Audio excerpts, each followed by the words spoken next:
ప్రతి ఒక్కరు కూడా హృదయపూర్వక శుభాకాంక్షలు, అభినందనలు.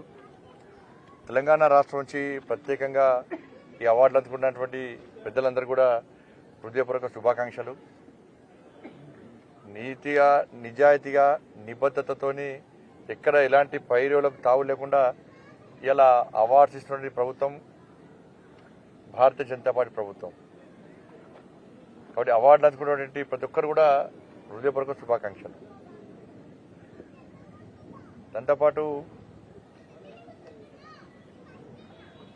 లోక్సభ ఎన్నికలు రాబోతున్న సందర్భంగా భారతీయ జనతా పార్టీ కేంద్ర నాయకత్వం దేశంలో అన్ని పార్లమెంటు నియోజకవర్గాల్లో ప్రచారాన్ని ముమ్మరం చేయాలని చెప్పి కార్యకర్తలు, నాయకులకు కూడా మార్గదర్శనం చేయాలని చెప్పి నిర్ణయించిన తర్వాత మా ప్రియతమ నేత దేశ ప్రధాని నరేంద్ర మోడీ గారు, మా హోంశాఖ మంత్రులు అమిత్ షా గారు, మా జాతీయ అధ్యక్షులు జేపీ నడ్డా గారు, దేశవ్యాప్తంగా రాజ్నాథ్ సింగ్ గారు కూడా దేశవ్యాప్తంగా పర్యటించాలని చెప్పి నిర్ణయించుకోవడం జరిగింది. 3-4 పార్లమెంట్లు కలిసి దేశవ్యాప్తంగా క్లస్టర్లుగా ఏర్పాటు చేసి ఈ క్లస్టర్లను కేంద్రంగా చేసుకుని ప్రచారం చేయాలని చెప్పి నిర్ణయించిన తర్వాత తెలంగాణ రాష్ట్రంలో కూడా కిషన్ రెడ్డి గారి నేతృత్వంలో వారి యొక్క ఆలోచన మేరకు 4 పార్లమెంట్లు కలిసి ఒక క్లస్టర్గా ఏర్పాటు చేసిన వారు క్లస్టర్ వారీగా ప్రచారాన్ని చేయాలని చెప్పి నిర్ణయించిన తర్వాత క్లస్టర్ ఏర్పాటు చేయడం జరిగింది. కాబట్టి ఎల్లుండి కేంద్ర హోంశాఖ మంత్రులు అమిత్ షా గారు తెలంగాణ రాష్ట్రానికి వస్తున్న సందర్భంగా ఈ క్లస్టర్లలో ప్రతిరోజు 3 కార్యక్రమాల్లో పాల్గొంటారు. 3 క్లస్టర్లలో పాల్గొంటారు వారు. ఎలక్షన్ మేనేజ్మెంట్ కమిటీ మీటింగ్ కానీ, చారిత్రాత్మక కట్టడాన్ని సందర్శించడం కానీ, ఇంటలెక్చువల్ మీటింగ్ పెట్టడం కానీ, లేకపోతే కార్యకర్తల సమావేశం పెట్టడం కానీ, బహిరంగ సభలు పెట్టడం కానీ, ఇట్లా అనేక రకాల కార్యక్రమాలు నిర్వహించాలని చెప్పి నిర్ణయించడం జరిగింది. దానిలో భాగంగానే ఎల్లుండి ఉదయం 28వ తారీఖు ఉదయం వారు మా పాలమూరులో ఎలక్షన్ మేనేజ్మెంట్ కమిటీ ప్లస్ ఆ క్లస్టర్ యొక్క కోర్ కమిటీ మీటింగ్ను వారు తీసుకున్న తర్వాత నేరుగా మధ్యాహ్నం 1 గంటకు కరీంనగర్ చేరుకుంటారు.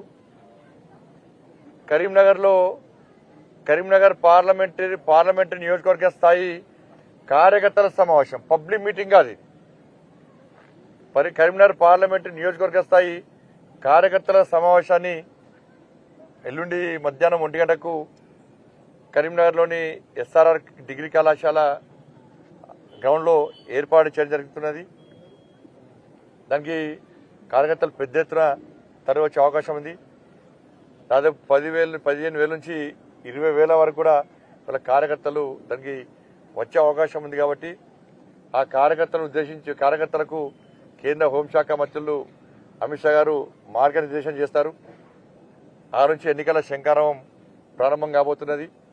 దాని తగ్గట్టు అన్ని ఏర్పాట్లు ఇలా పూర్తి చేస్తున్నాం. వేదిక కానీ, సీటింగ్ సిస్టమ్ కానీ, హెలిప్యాడ్ కానీ, స్క్రీన్స్ కానీ, నగరాన్ని అలంకరించడం కానీ, అన్ని రకాలుగా ఏర్పాట్లన్నీ దాదాపు పూర్తవుతున్నాయి. కాబట్టి కరీంనగర్ పార్లమెంట్ నియోజకవర్గంలోని కార్యకర్తలంతా కూడా ఎల్లుండి జరిగే కార్యక్రమానికి హాజరు కావాల్సిందిగా నేను కోరుతా ఉన్నాను. కరీంనగర్ పార్లమెంట్ నియోజకవర్గంలో కూడా ఎన్నికల ప్రచారం ప్రారంభించినాం. పక్కా ప్లాన్ ప్రకారం ప్రణాళికాబద్ధంగా మేము ప్రచారాన్ని ముందు తీసుకుపోతున్నాం. గ్రామాల వారీగా కేంద్ర ప్రభుత్వము ఏ స్కీమ్ కింద ఎన్ని నిధులు ఇచ్చింది అనే పూర్తి వివరాలతో సహా వాళ్ళ గ్రామాల వారీగా మేము ప్రజలకు వివరించబోతున్నాం.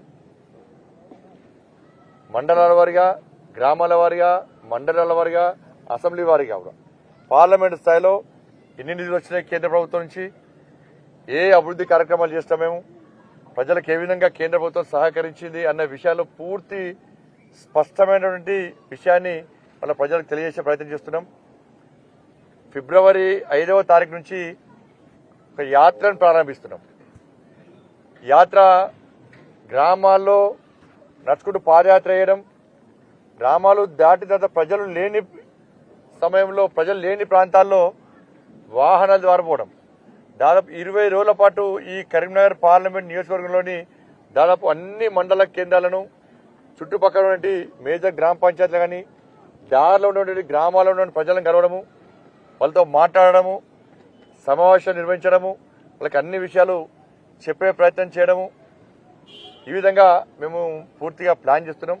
దాని తర్వాత కూడా నాయకులందరం కూర్చొని కూడా ఇంకా ప్రచారాన్ని ఏ విధంగా ముమ్మరం చేయాలో ప్లాన్ చేస్తాం. మేము గవర్నర్ ప్రసంగాన్ని టీఆర్ఎస్ ఎందుకు తప్పుపడుతున్నారు? గవర్నర్ వ్యవస్థ రద్దు చేయాలని కోరుతున్నారు. బీజేపీ ప్రతినిధిగా గవర్నర్ మాట్లాడుతున్నారు. ఇక వాళ్ళు అడుగులకు మడుగులు వస్తే గవర్నర్ మంచివాళ్ళు. బీఆర్ఎస్ పార్టీని ప్రజలు రద్దు చేశారు. బీఆర్ఎస్ పార్టీని ప్రజలు రద్దు చేశారు. గవర్నర్ వ్యవస్థను పూర్తిగా రాజ్యాంగానికి విరుద్ధంగా గవర్నర్ వ్యవస్థనే పూర్తిగా అవమానపరచడానికి మూర్ఖత్వ పార్టీ బీఆర్ఎస్ పార్టీ. అసెంబ్లీలో మాట్లాడే అవకాశం కాలే. ఒక లేడీ గవర్నర్, ఒక మహిళా గవర్నర్ కనీసం ఏదైనా పోతా అంటే కనీస సౌకర్యాలు కల్పించకుండా, కనీస రక్షణ కల్పించకుండా, ఏ ఆఫీసర్ కన్నా ఫోన్ చేసి ప్రజా సమస్యలు వారి దృష్టికి వస్తే ఆ సమస్యలను పరిష్కరించాలి, రాష్ట్ర ప్రభుత్వం తీసుకురావాలని చెప్పి ఒక ఆఫీసర్ ఫోన్ చేస్తే కూడా ఆఫీసర్ స్పందించకుండా ఆఫీసర్లను, అధికారులను భయభ్రాంతులకు గురి చేసినటువంటి మూర్ఖత్వ పార్టీ, మూర్ఖ ప్రభుత్వం బీఆర్ఎస్ పార్టీ ప్రభుత్వం. రాజ్యాంగానికి విరుద్ధంగా వ్యవహరించే ప్రభుత్వం బీఆర్ఎస్ పార్టీ ప్రభుత్వం. మీరు రాజ్యాంగానికి విరుద్ధంగా మీరు వ్యవహరించారు కాబట్టి మీ కుటుంబం ఇవాళ మీ కుటుంబాన్ని చూసి చీత్తు అని ప్రజలు తిరస్కరించారు. పార్లమెంట్ ఎన్నికల్లో మీరు 3వ ప్లేస్, 3rd ప్లేస్. ఒకవేళ ఇంకా వేరే పార్టీ అలయన్స్ చేస్తే మీ 4th ప్లేస్ పోతుంది. మరి మీ పార్టీని, కేసీఆర్ కుటుంబాన్ని చూసి ప్రజలు అసహించుకుంటున్నారు. మీ అహంకారం ఇంకా తగ్గలేదు. కేసీఆర్ కుటుంబం యొక్క అహంకారం ఇంకా తగ్గలేదు. ఇంకా మేము అధికారం ఉన్నామని చెప్పి విర్రవీగుతున్నారు వీళ్ళు. కానీ క్షేత్రస్థాయిలో పోయి ప్రజలు ఏమనుకుంటున్నారు మీ గురించో ఒక్కసారి తెలుసుకునే ప్రయత్నం చేయండి.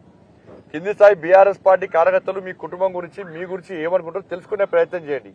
కింది స్థాయి నాయకులు మీ కుటుంబం గురించి ఏమనుకుంటారో తెలుసుకునే ప్రయత్నం చేయండి. అప్పుడన్నా మీలో కూడా మార్పు వస్తుంది. ఇంకా మేము మా అయ్య ముఖ్యమంత్రి, మేము మంత్రులము, మేము ఏం చెప్పినా నడుస్తుంది, మేము గుండాగిరి చేస్తాం, మేము దాదాగిరి చేస్తామంటే ప్రజలు తిరగబడతారు అన్న విషయాన్ని కేసీఆర్ కుటుంబం గుర్తుంచుకోవాలి. మీరు ఏ రోజు గవర్నర్ గుర్తించారు, గవర్నర్ మర్యాద ఇచ్చారు, ఏ రోజు గవర్నర్ వ్యవస్థను గౌరవించారు? కనీసం అసెంబ్లీలో మాట్లాడించే అవకాశం ఇవ్వలే. మీరు స్వాగతోపన్యాసం వారిది మరి భాషను కనీసం బడ్జెట్ ప్రసంగం కూడా చేయించే అవకాశం ఇవ్వలే.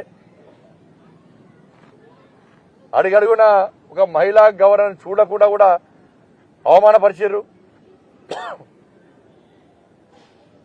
మీరు ఏ ఫైల్ పంపితే ఆ ఫైల్ రబ్బర్ స్టాంప్ ముద్ద గుర్తితే మీకు రబ్బర్ స్టాంప్ లెక్క ఉంటే ఆ గవర్నర్ మంచోడు.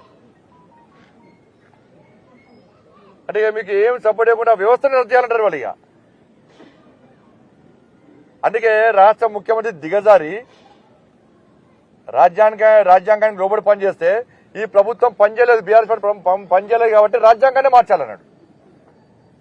బాబాసాహెబ్ అంబేద్కర్ ఇచ్చిన రాజ్యాంగాన్ని మార్చాలన్న మూర్ఖుడి రాష్ట్ర గతంలో మాజీ ముఖ్యమంత్రి.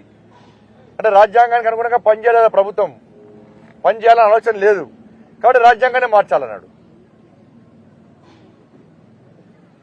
అందుకే ప్రజలు తిరస్కరించారు. ఇవాళ బాబాసాహెబ్ అంబేద్కర్ అవమానించినావు, బాబాసాహెబ్ అంబేద్కర్ ఇచ్చిన రాజ్యాంగాన్ని అవమానించినావు. రాష్ట్ర ముఖ్యమంత్రి గుర్తుంచుకోవాలి, ప్రపంచంలో ఎక్కడ ఎవరైనా కూడా ప్రజాస్వామ్య దేశం ఏది అంటే టక్కన వచ్చేది భారతదేశం అంటారు. అన్ని దేశాలు కూడా రాజ్యాంగాలు మార్చుకున్నాయి. భారతదేశం కూడా రాజ్యాంగాన్ని దాదాపు 105 సార్లు సవరించినప్పటికి కూడా రాజ్యాంగ స్ఫూర్తి ఎక్కడ చెక్కు చెదరలు ఎక్కడ కూడా. ఇది బాబాసాహెబ్ అందించిన రాజ్యాంగం ఎంత గొప్పదో ఒకసారి గతంలో ఈ రాష్ట్ర ముఖ్యమంత్రి ఉన్న కేసీఆర్ కుటుంబం గుర్తుంచుకోవాలి. మీకు అది స్ఫూర్తి రకంగా లేదు, ఎందుకంటే దానికి అనుగుణంగా మీరు పనిచేయలేరు. పేద ప్రజల బతుకులు సర్వనాశనం చేస్తారు.